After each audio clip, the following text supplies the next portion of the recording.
अब वो गिलास मैंने यूँ उठा के पानी ऊपर से पी लिया। अब वो ऊपर से पानी पी लिया तो वो मेरे को उसके बाद में मछली अछली काट के सब व्यवस्थित साफ सुथरी रख दी। जब मैंने देखा कि यार हाथ में इसका पीत कहाँ गया मेरा, तो फिर मेरे को ध्यान आया गिलास रखा हुआ था यहाँ पे, तो गिलास में गिर गया लगता, और 100% गिलास में गिरा। क्योंकि फिर उसके बाद में मेरी मम्मी अम्मी से पूछा, मतलब पीत खा लेते तो कोई तकलीफ होती क्या? बोले बेटा ये तो जहरीला आता है पूरा। और उसके आधे घंटे बाद तो मेरी तबीयत खराब होने लगी। सर एक्चुअली क्या है, मछली मैं ख़रीद के लेके आया घर पे, मछली को काट रहा था तो उसकी पीत की जो थैली आती है वो मेरे पानी पीने के गिलास में गिर गई थी, और वो मेरे गलती से उसको पानी को पी लिया तो वो पीत की थैली मेरे पेट में चले गई थी। ये घटना है 22 दिसंबर की। और उस दिन मेरी आधे घंटे बाद तबीयत ख़राब हो गई। उसके बाद मुझे पास के हॉस्पिटल में एडमिट करा, तो मैं दिन भर में वहाँ पे एडमिट रहा। फिर उसके बाद मैं 2-3 अस्पतालों के चक्कर काटते रहा, उससे मुझे कुछ फ़ायदा नहीं हुआ, तकलीफ मेरी बढ़ती जा रही थी। जिसके बाद घर वालों ने और मित्रजनों ने मिलकर मुझे मेदांता हॉस्पिटल में एडमिट करा, और 27 तारीख को एडमिट करा, और 3 तारीख तक मेरा मतलब 7 से 8 दिन इलाज चला, और 7 से 8 दिन के अंदर मैं पूरी तरीके से स्वस्थ हो गया। डॉक्टर्स ने क्या बताया था? किडनी और लीवर पे असर आया था इसका? डॉक्टर ने बताया था कि आपके किडनी और लीवर पे इन्फेक्शन काफ़ी है, बोले जो नॉर्मल रहना चाहिए उससे भी काफ़ी इन्फेक्शन है आपके उसमें। तो इसका एक समाधान यही हो सकता है, दवा गोली से उन्होंने कोशिश काफ़ी करी कंट्रोल करने की, बट ये दवा गोली से भी कंट्रोल नहीं हो पाया। आखिरी में उनने डायलिसिस की, और मेरे 3 डायलिसिस हुए। वो डायलिसिस में हम भी पहले डर रहे थे कि डायलिसिस एक ऐसी चीज़ है कि जिसको एक बार करा लो तो जीवन भर समस्या होती है, बट डॉक्टर ने हमें वो समझाया कि भैया जीवन भर की समस्या नहीं है आपके साथ, ये आपके 2-3 डायलिसिस में सारी समस्या ख़त्म हो जाएगी। और सर 3 डायलिसिस के बाद मेरी सारी समस्या ख़त्म हो गई, और मैं पूरी तरीके, सर ये सुना तो नहीं मगर हम केवट परिवार से ही हैं, हम लोग जानते हैं कि पीत को नहीं खाना चाहिए, बट वो गलती से मेरे गिलास में गिर गया, इस वजह से प्रॉब्लम हुई है। पीत जो होता है काफ़ी जहरीला होता है। मेरे पास जब ये आए थे तो आने से पहले 2 अस्पतालों में पहले भर्ती हो चुके थे, लगभग 5 से 6 दिनों तक के लिए। इनके लिवर और किडनी में बहुत ही गंभीर सूजन थी और बहुत ही गंभीर चोट पहुंची थी। लिवर के लिए, सेहत के लिए जो हम SGOT SGPT मात्रा देखते हैं, आमतौर पे वो 50 से कम रहती है। इनकी लेवल 3500 के ऊपर थे, और क्रिएटिन जो 1.3 से कम होना चाहिए वो इनका लेवल 12 तक पहुंच चुका था। यूरिन आना बंद हो चुका था, पैरों में सूजन, चेहरे पे सूजन, सांस लेने में तकलीफ चालू हो चुकी थी।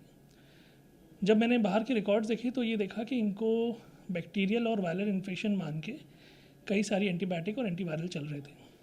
क्योंकि इनकी रिपोर्ट्स में कुछ अटपटापन था, इन्फेक्शन के ऐसे कोई एविडेंस नहीं दिख रहे थे, तो बहुत ही डिटेल हिस्ट्री जब ली तो पता चला इनको जो लक्षण आए थे, उल्टी, दस्त, बेहोश होना, जी घबराना, ये सब चीज़ों होने से पहले, तब हमने ये उनसे जब पूछा तो उसके एक दिन पहले उन्होंने मछली का सेवन किया था, और गलती से पित्त की थैली भी, जो मछली की पित्त की थैली होती है वो भी खा ली थी।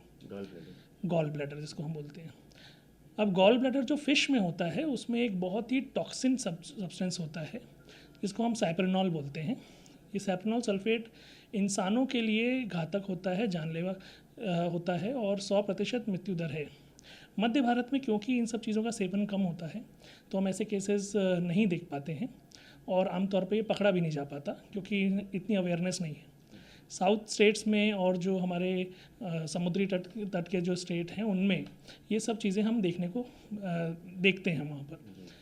जब यहाँ पर आए तब इनसे जब ये हिस्ट्री हुई तब पता चला कि ये सारा जो कारण है वो टॉक्सिन की वजह से। तो इनकी खून की सफाई करना शुरू करी हमने, स्पेशल फ़िल्टर यूज़ करे, हाई फ्लक्स फ़िल्टर्स। 4 से 6 घंटे के सेशंस हुए, प्लाज्मा एक्सचेंज हुआ, एल्बुमिन से इनका प्लाज्मा रिप्लेस किया गया, और इनको कुछ स्टेरॉइड्स के इंजेक्शंस लगाए गए। उससे इनमें बहुत अच्छी सुधार आना शुरू हुआ, और 4 से 5 दिनों में ये पूरी तरह इनके लेवल्स जो हैं वो कंट्रोल में आ गए। 7वें दिन तक के आसपास ये डिस्चार्ज हो गए। 1 हफ्ते के OPD फॉलोअप के बाद में ये पूरी तरह स्वस्थ हो गए, इनका डायलिसिस भी बंद हो गया। ये केस था।